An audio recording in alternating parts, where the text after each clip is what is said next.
My name is Natalie. I'm 34 years old, and I spent my life as the fixer for my family's messes until the night my mother looked at my daughter and told her she wasn't family. The snow was coming down in thick, heavy flakes, blurring the world into a smudge of white and gray as I drove toward my mother's estate. My hands gripped the steering wheel, my knuckles white. Beside me, 8-year-old Lily was humming a Christmas carol, her small fingers tracing patterns in the frost on the window. "Are we almost there, Mommy?" she asked, her blue eyes bright with the kind of hope only a child can carry. "Almost, sweetie," I said, forcing a smile that didn't reach my eyes.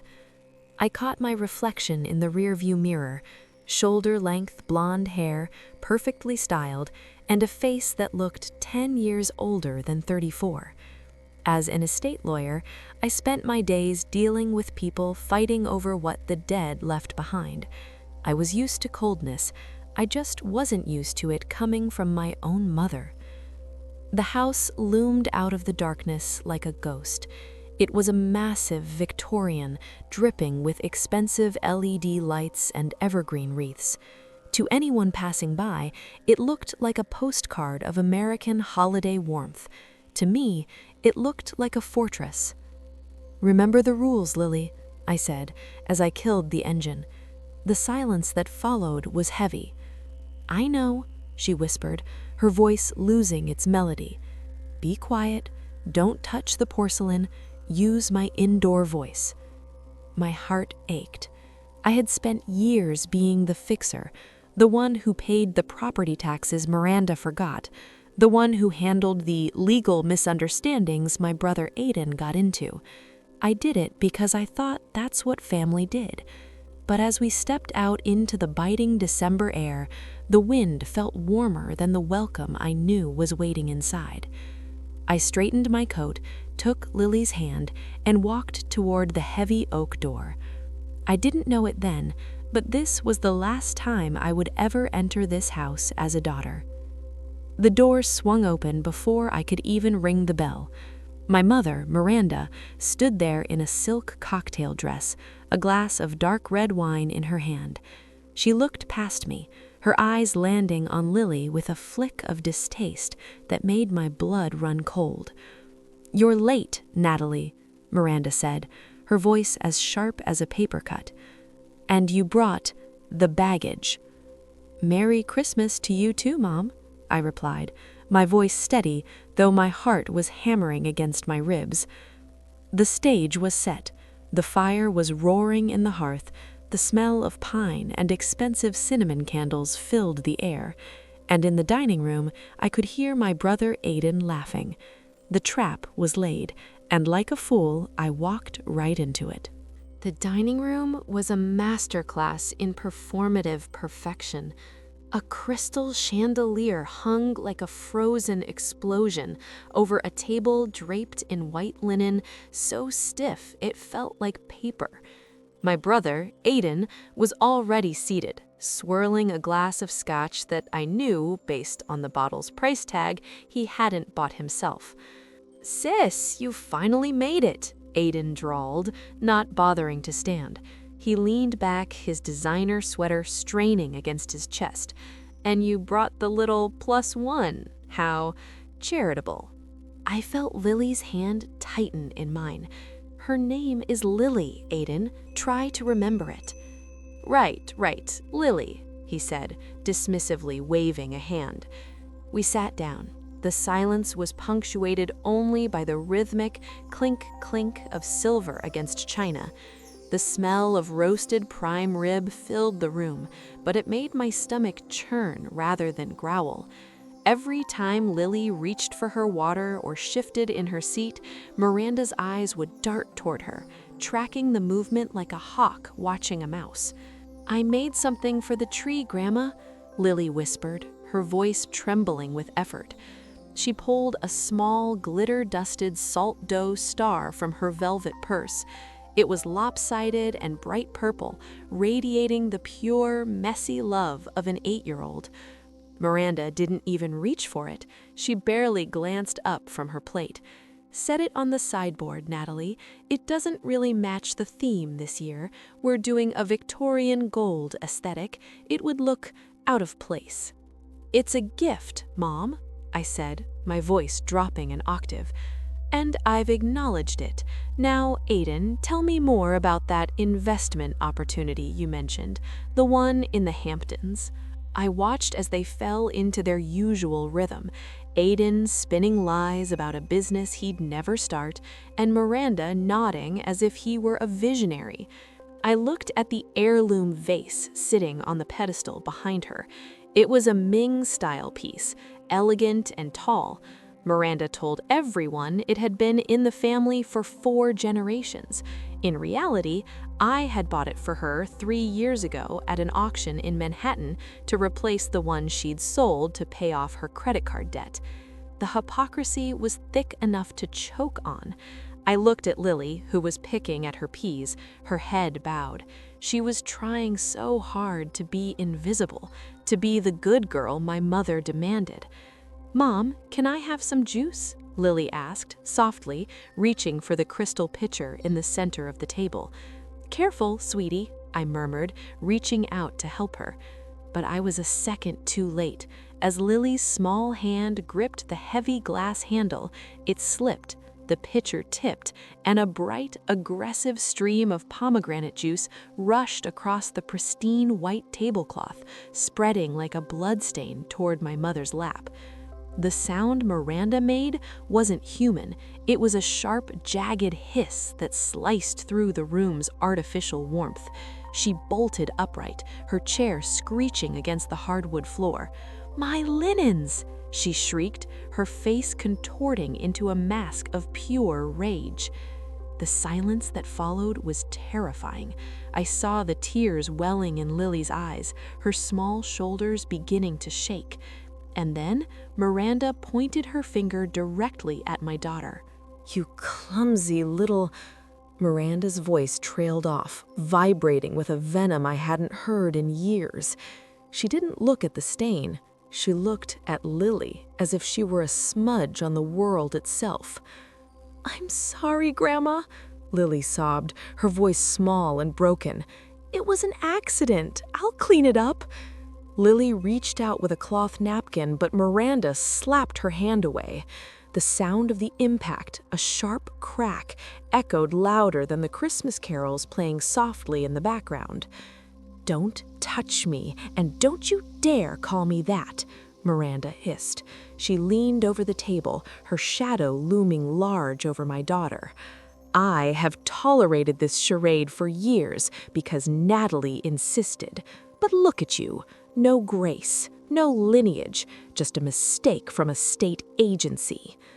"Mom, that's enough," I said. My voice was low, vibrating with a frequency that usually made opposing counsel sit up straighter. Miranda didn't even look at me. She stayed locked on Lily.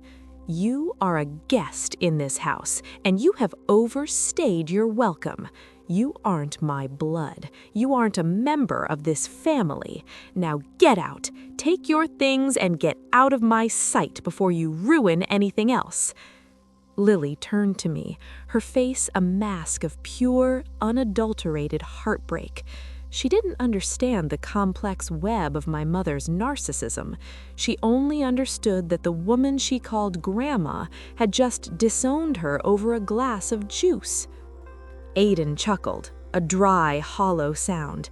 "Told you, Natalie. Mom's picky about the guest list. Maybe try a McDonald's next year. More her speed." The room felt like it was tilting. For years, I had been the bridge. I had been the one to smooth over Miranda's moods and Aiden's mistakes. I had paid for the very chair Miranda was sitting in. I had paid for the wine that was making her so bold. And in that moment, as I looked at the red stain on the white cloth, I realized I was done being a bridge. I stood up slowly, I didn't yell, I didn't throw my glass. I simply walked over to Lily, scooped her up into my arms, and felt her hot tears soaking into my blonde hair. "Wait in the car, Lily," I whispered into her ear. "I'll be right there, I promise." I walked her to the foyer, zipped her coat, and watched her go out into the snow. The cold air that rushed in was the most honest thing I'd felt all night. When I turned back to the dining room, Miranda was already sitting down, smoothing her dress. "Finally," Miranda said, reaching for the carving knife. "Now we can have a proper Christmas dinner without the distractions. Sit down, Natalie. Don't be dramatic." I stood in the doorway, my hands tucked into my coat pockets. I felt a strange, icy calm settle over me. It was the same feeling I got right before a closing, when all the signatures are ready and the trap is about to spring. "Oh, I'm not being dramatic, Miranda," I said, using her first name for the first time in my life. "I'm being professional." I didn't leave, not yet. I walked back to the table, but I didn't sit. I just stared at the two of them, the woman who raised me with conditions and the brother who lived off my labor. "Enjoy the beef," I said quietly. "It's the most expensive meal you'll ever eat." Miranda didn't even look up from her plate. She was busy dabbing at a spot on her sleeve, her face pinched in annoyance. "Don't use that tone with me, Natalie, and don't use my name. It's disrespectful. Now sit down. The prime rib is getting cold, and I won't have this holiday ruined by your poor taste in additions to this family." "Ruined?" I let out a short, dry laugh that sounded like dead leaves skittering on pavement. "You have no idea what a ruined holiday looks like, Miranda, but you're about to find out." I reached into the large, structured leather tote I'd left by my chair. My fingers found the cool, smooth surface of a heavy blue cardstock folder. I pulled it out and set it on the table, right on top of the pomegranate stain. The white linen soaked into the bottom of the folder, turning the edge a dark, bruised purple. Aiden squinted at it, a piece of meat halfway to his mouth. "What's that? A gift card? Please tell me it's for that tailor in the city. I need a new suit for New Year's." "It's a gift, Aiden, but not for you," I said. I slid the folder toward my mother. Miranda looked at it as if it were a cockroach. "What is this? I told you no business at the table." "Open it," I commanded. My voice didn't shake. It was the voice I used when I was telling a billionaire that his contract was ironclad. With a sigh of martyrdom, Miranda set her fork down and opened the folder. I watched her eyes move. First they were annoyed, then they narrowed in confusion. Finally they widened until the whites showed all the way around her pupils. This is a deed," she whispered. Her face had gone a sickly shade of gray, the color of wet ash. "But it has your name on it. This is the family estate, my house." "No, Mom," I said, leaning forward until I could see my own reflection in her terrified eyes. "It's my house. Do you remember 3 years ago when you told me you'd negotiated a loan to save the house after Dad's life insurance ran out, when you said the bank was being gracious because of the family name?" Miranda's mouth opened and closed, but no sound came out. "The bank wasn't gracious," I continued, my voice a rhythmic, deadly hum. "The bank was 5 minutes away from putting a padlock on that front door. You had gambling debts you thought I didn't know about. You had Aiden's business losses. I didn't negotiate a loan. I bought the house in a private sale. I paid the back taxes. I paid the lien holders. I put the entire property into a trust that I control." Aiden dropped his fork. It hit the china with a deafening clang. You bought the house? Then where has the investment income been coming from? The monthly checks Mom gives me?" I turned my gaze to him. "That was me, Aiden. Every cent. I wanted to keep the family together. I wanted Lily to have a grandmother and a home that felt like history. I let you both live this lie because I thought, God help me, that if I took the financial pressure off, you might actually learn how to be decent people. I stood up, the chair scraping softly. The room felt smaller now, the shadows of the Victorian furniture stretching long and jagged across the walls. But tonight, I said, looking back at Miranda, you told me that blood is the only thing that matters. You told my daughter she doesn't belong here, and since I'm the one who owns the walls, the floor, and the very air you're breathing, I think it's time we look at the guest list again. Miranda's face didn't just go pale, it seemed to deflate. The regal, untouchable woman who had spent the last hour sneering at an 8-year-old child was suddenly gone. In her place sat a woman who looked every one of her 62 years, her hands trembling as they gripped the edge of the table. "Natalie," she stammered, her voice thin and reedy, You wouldn't. This is our legacy. Your father's memory is in these walls." "My father's memory died when you gambled away his life insurance in Atlantic City," I said. The words felt like stones leaving my mouth, heavy, cold, and final. I didn't buy this house for his memory. I bought it because I didn't want to see my mother on the street. But tonight, you showed me that you don't care about family. You care about pedigree. And since Lily doesn't have yours, you don't deserve mine. Aiden finally found his voice. He stood up, knocking his chair back. "You can't do this, Nat. I have bills. I have a car payment. You've been sending those checks for years. That's a legal precedent. You're my sister. You owe me." I turned to look at him. My little brother, the golden boy. I looked at his expensive watch, the one I'd given him for his 30th birthday, and felt a wave of nausea. "I owe you nothing, Aiden. I gave you a soft place to land for 3 years, and all you did was use it to sharpen your tongue against my daughter. As of 5 minutes ago, I've frozen the account your card is linked to. Consider your allowance officially terminated." Aiden pulled out his phone, his thumbs flying over the screen. A moment later, his face contorted. "It's declined.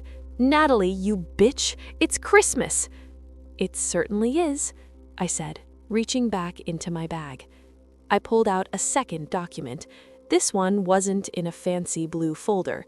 It was a crisp white legal sheet, the kind that makes a very specific sharp sound when it's slid across a wooden table. "What is that?" Miranda whispered, staring at the paper as if it were a coiled snake. "It's a termination of occupancy," I said. "Since you're so fond of telling people to get out of your house, I thought I'd give you the chance to see how it feels. You have 30 days to pack your things. Every antique, every piece of silver, every heirloom, I have the receipts for all of them. They stay with the house. You can take your clothes and your jewelry. That's it." "Natalie, please!" Miranda reached out, her fingers clawing at my sleeve. "I'm your mother." I pulled my arm away. The touch felt like ice. "A mother protects her children. You attacked mine. You told Lily she wasn't family. Well, Miranda, now you aren't either." I turned my back on them. The silence in the room was absolute, broken only by the sound of my heels clicking against the hardwood as I walked toward the foyer. Behind me, I heard Miranda let out a low, whimpering sob, and Aiden began to shout something about calling a lawyer. I almost laughed. I was the lawyer, and I had been very, very thorough. The heavy oak door thudded shut behind me, muffled by the thick layer of snow already piling up on the porch. I stood there for a second, my lungs burning as I took in a sharp, deep breath of the freezing night air. It felt clean. For the first time in 3 years, I didn't feel the weight of this house pressing down on my shoulders. I walked down the salt-stained steps, my heels sinking into the white powder. In the driveway, my SUV was idling, a steady plume of exhaust curling into the dark sky. Inside, I could see the glow of a tablet screen reflecting off the window. Lily was still there. When I opened the driver's side door, the warmth of the heater hit me, smelling of vanilla car freshener and the stray French fries hidden in the seat cracks. It was the smell of our life. Lily looked up, her eyes red-rimmed and puffy. She had wiped her face, but the tear tracks were still visible on her pale cheeks. She looked so small in that big back seat, clutching her stuffed rabbit as if it were a life raft. "Is Grandma still mad?" she whispered. I buckled my seatbelt, my hands shaking only slightly now. I turned around in my seat and reached back, tucking a stray lock of hair behind her ear. "Grandma is going through some changes, Lily, but you don't ever have to worry about her being mad at you again. We aren't going back there." "Never?" "Never," I promised. "Family is supposed to be a safe place, honey, and if it isn't safe, it isn't home." I shifted the car into reverse. As I backed out of the long, winding driveway, I looked at the house one last time. In the upstairs window, I saw a silhouette, Miranda, standing perfectly still, watching us leave. She didn't wave. She didn't move. She just watched her safety net drive away into the storm. I turned the wheel and headed toward the main road. The Victorian mansion faded into a blur of Christmas lights and shadows in the rearview mirror. "Mommy," Lily's voice was a bit stronger now, "are we going to miss the presents?" I looked at the clock on the dashboard. It was barely 8 p.m. The night was young, and for the first time in my life, I wasn't being summoned to put out a fire or pay a debt. "We're going to have a better Christmas than we've ever had," I said, a genuine smile finally touching my lips.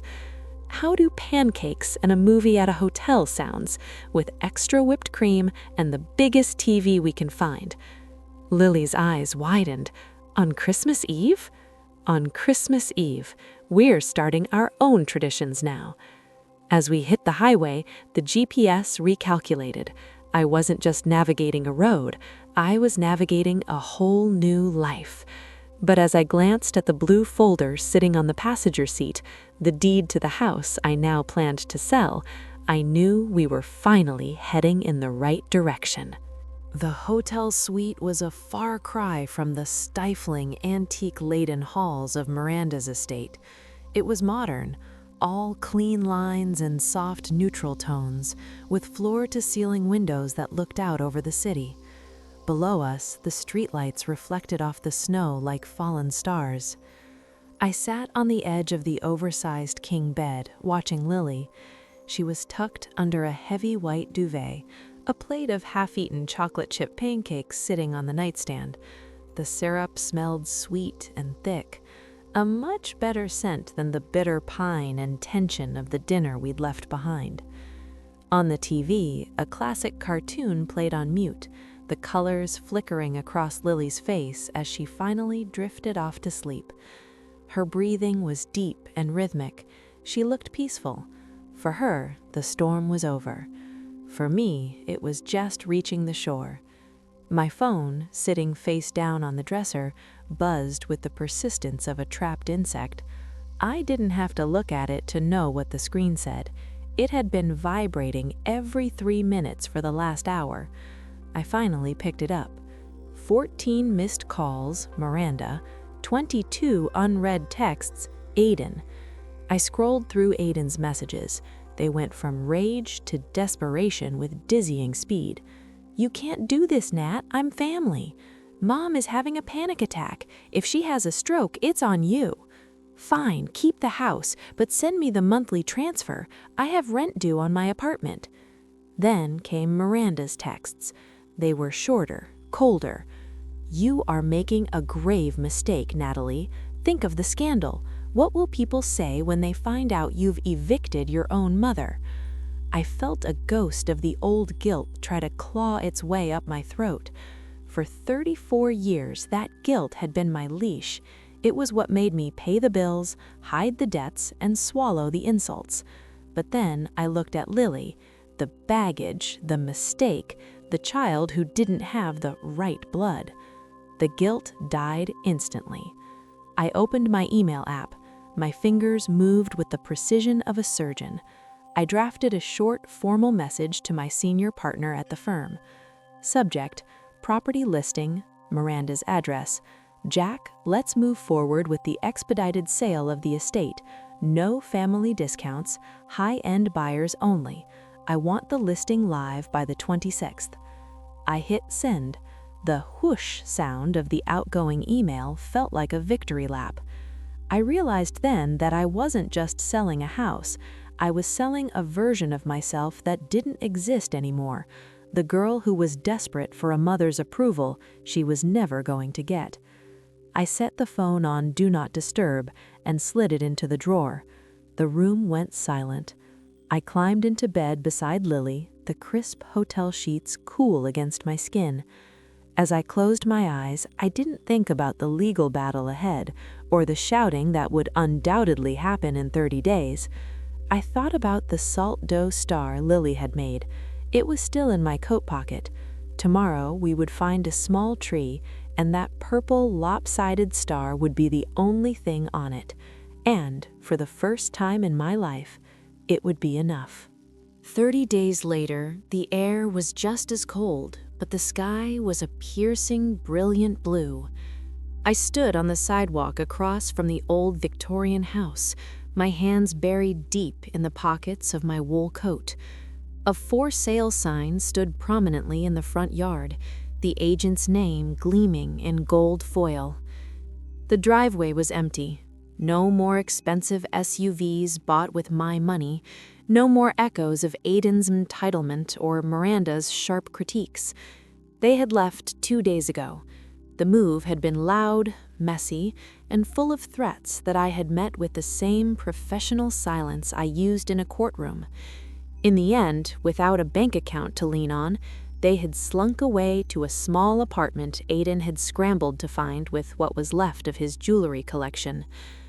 I walked up the porch steps one last time. The house felt different now. It was just a building, wood, glass, and stone. The legacy Miranda talked about wasn't in the walls. It had been a cage I built for myself. I didn't go inside. I just reached out and touched the doorframe. "Mommy? Are we ready?" I turned to see Lily sitting in the car, her face pressed against the window. We weren't moving into another mansion. We had found a bright, modern townhouse closer to the city, with a big garden and a room specifically for Lily's art supplies. "Ready," I called out. I walked back to the car and slid into the driver's seat. On the dashboard, stuck with a bit of mounting putty, was the purple salt dough star. It had survived the move, the hotel, and the chaos of the last month. It was lopsided, a little cracked, and entirely perfect. "You know," Lily said, kicking her feet happily against the seat, "I like our new house better. It smells like cinnamon rolls, not old dust." I laughed, and it felt like a weight I'd carried since childhood finally evaporated into the winter air. "Me too, Lily, me too." As I drove away, I didn't look back at the mansion in the rearview mirror. I looked at the road ahead. The money from the sale was already being diverted into a trust fund for Lily, a real legacy, one built on security and love, not blood and bitterness. The world was wide open. For the first time in 34 years, I wasn't anyone's fixer. I was just Natalie. And I was finally home.